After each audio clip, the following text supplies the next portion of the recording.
આદિ એક નવી શરૂઆત. ભારતનું પહેલું સાયકો ડ્રામા પરિષદ અમદાવાદ 19 અને 18 જાન્યુઆરી 2025.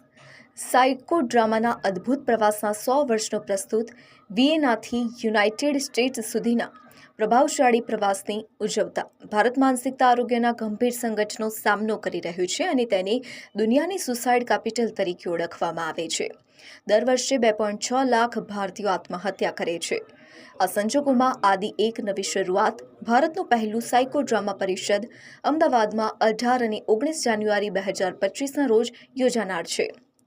માનસ ધ ઇનસાઇડ સ્ટોરીની પહેલ સાયકો ડ્રામા ઇન ઇન્ડિયા દ્વારા આયોજિત આ પરિષદ સાયકો ડ્રામાના 100 વર્ષનો ઉત્સવ છે. ડોક્ટર જે.એલ.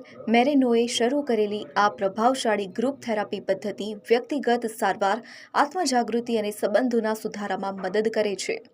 પ્રથમ દિવસે 18 જાન્યુઆરી 2025 ઉદ્ઘાટન ભાષણ Marcia Karp federation of European psychodrama training ઓર્ગેનાઇઝેશન્સના સંસ્થાપક વિર્ચ્યુઅલ શ્રદ્ધાંજલિ ડોક્ટર જોનાથન મેરેનો, ડોક્ટર જેલ મેરેનોના પુત્ર, આંતરરાષ્ટ્રીય વિશેષજ્ઞોના વર્કશોપ્સ ઇવા ફાલ્મા ટ્રોમ્બોર્ગ, ડોક્ટર ક્લાર્ક બેમ, ક્લાઉસ અને સ્ટહાર્ટર અને જુલિયા ફિંકલર.